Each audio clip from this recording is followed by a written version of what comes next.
kuya, happy din ako. Parang natulungan namin si Marie na magkita sila ng biological mother niya po. At kasabay ng mga emosyonal na kaganapan, mukhang sinusubok na rin ang kanilang samahan sa loob ng bahay. Abangan ngayong gabi. Medyo maliliit na bagay-bagay, alam natin yan. Eh, dapat natin sabihin na hindi natin alam. Kasi baka sabihin tayong mangmang tayo. Hindi tayo. Wala na ako sa katawan, alam mo naman yun. Hindi ko alam. Alam mo yun. Marami ganun tayo, kuya. Tutukan ng kwento dito sa Pinoy Big Brother 8. Matapos makita ang ina, bakas ang kaguluhan sa isip ni Marie, kaya naman muli siyang kinausap ni Kuya. Hindi ko po kasi kuya talaga alam kung ano po ba talaga yung dapat kong maramdaman kanina. May saya kuya kasi nakita ko na yung ina ko. Yung lungkot po kuya kasi pumasok po talaga bigla sa isip ko at saka sa puso ko kuya yung mga magulang ko. Alam ko kasi kuya na nangangamba sila na baka iwan ko sila, ganun. Kaya gusto ko po talaga sana sila makita, makausap. Parang ganun po talaga. Naiintindihan ko ang lahat ng nasa puso mo. At alam ko rin na sa puntong ito, mahalaga na makasama mo ang mahal sa buhay.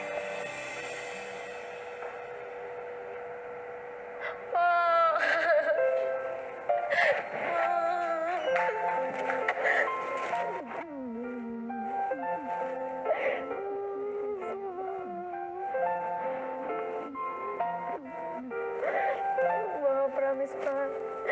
Diri ko kamo babayaan pa, promise. Diri. Kamu ulit nagpadapa ako na bisan na ano pat umabot. Yung promise ko dito na diri ko gud kamo babayaan. Akon lang, magkilala ko lang, ya, asya na iton. Pero diri ko kamo babayaan. Sige na lingkod nga di.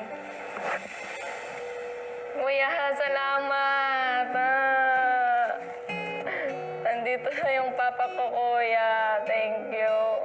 Elibet, Kuya. anong nararamdaman mo ngayon? Masaya po na nakita ko talaga po siya. Namimiss niya na ako si kuya. Kasi ang pinakamatagal na hindi kami talaga magkikita. 4 to 5 days lang po, kuya. Kaya ano na rin ako, kampante na nakita ko siya. Nais ko talagang magpasalamat sa inyong dalawa dahil ibinahagi ninyo ang inyong kwento. Alam ko ang mga panahon na ito ay mahalaga para sa inyo. Marahil ito ay isang panibagong yugto para sa inyong pamilya.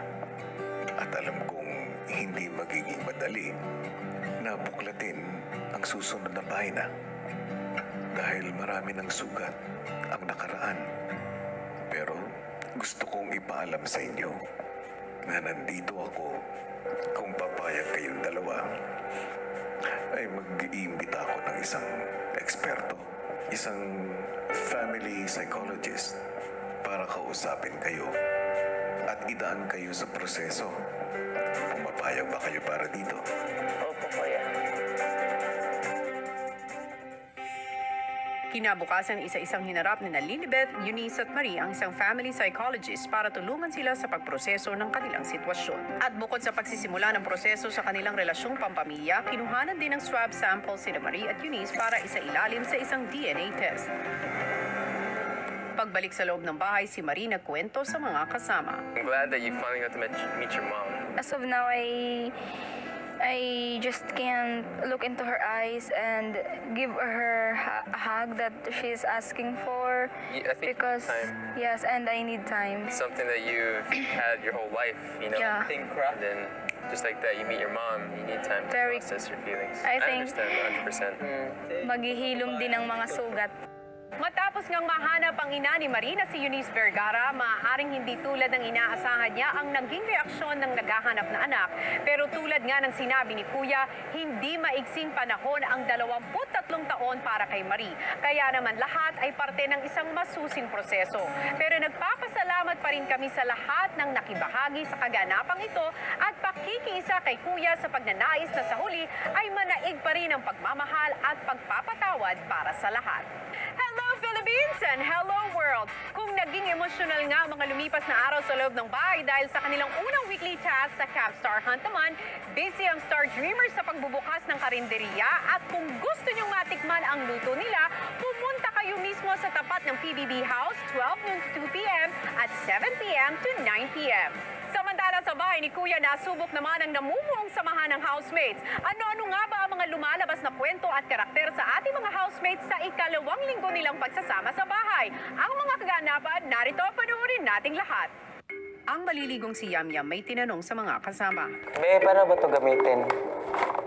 Ikukuskus lang yan, kuya. Ikuskus mo yung sabon dyan. Tapos scrub. Wala ba tayong... May ganyan naman tayo sa atin, kuya, di ba? Body lang. Kili-kili, ganun. Ito, ba't ina-assume mo na same kayo? Di ba? Ganyan naman talaga. Ganon. Ang ano lang yan, kuya, pang ano, di ba may Lupa. ganyan tayo, yung, minsan yung, Tuwalya. oo, ganyan, parang gano'n. Lufa, ganon. Pagkatapos maligo, si Yamyam mukhang gusto namang tumulong sa pagluluto ni Ape. Nilatan ba? Anong nila? Na baboy? Nilalagyan ng repulyo? Ikaw, magluto ka. Ako magluto Oo.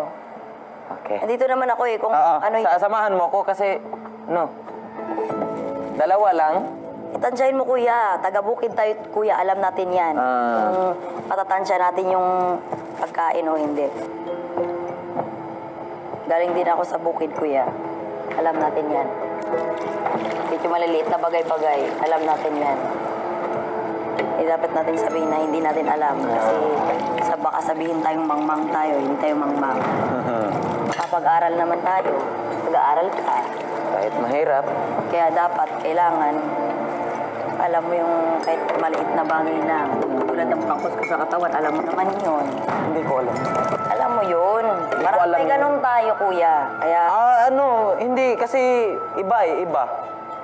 Maya-maya si Ape nagbukas muli ng saloobin kay Yamyam. parang nasasaktan ako pagka you say that hindi mo alam. Kasi, Hindi ko talaga alam, Day. kasi, oo nga, hindi mo alam na ganun yun. Pero, you expect na dapat mag-ano ka kay...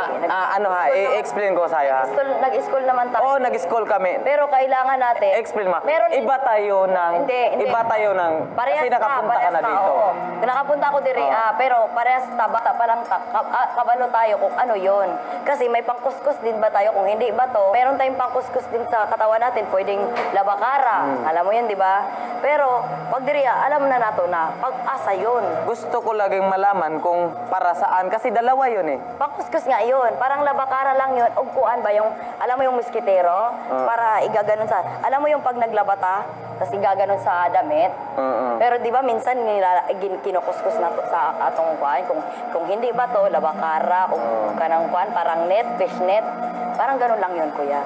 Parang kuan ba? Pero wag mong kuan, sa ako lang, nasasaktan lang ako pag na, ayokong isipin ng ibang tao na ganun tayo, namangmang tayo. Parang ganun. Alam mo, ayoko na ganun kasi nangyari na sa atin yun eh. Nangyari na sa akin yun, nangyari na sa pamilya ko yun, nangyari na sa iyo, nangyari na sa lahat. Ayokong isipin na maliitin tayo ba kasi doon ako nang galing na minaliit din tayo kasi uminit na yung ano ko, braypan ko. Parang wala lang na ano lang ako na, parang ayokong naririnig kita na gano'n, nasasaktan. Sorry.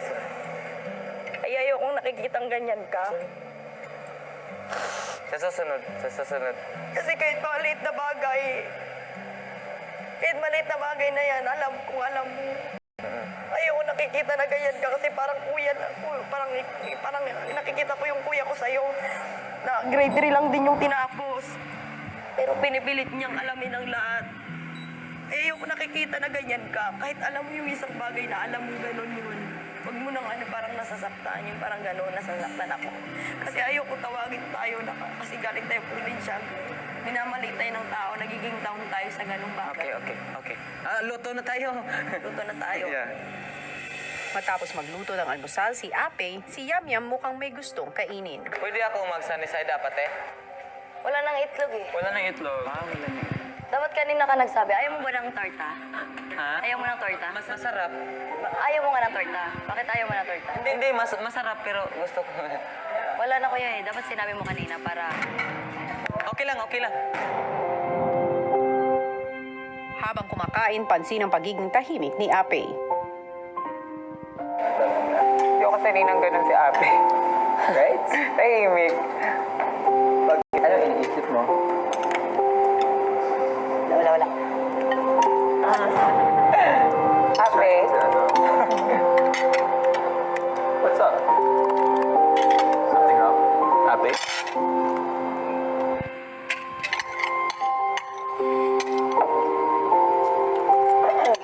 Ape? Ape? Okay ka na, Pe? Okay ka na. Gutom na ako. Okay. Buba. Mabuba na.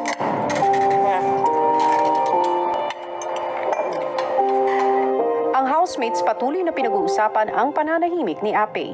Hindi, parang Kuya Yamyam kasi daw parang naghahanap siya ng egg pa, di ba parang sana sinabi daw agad na gusto niya ng side para pinagbukod siya.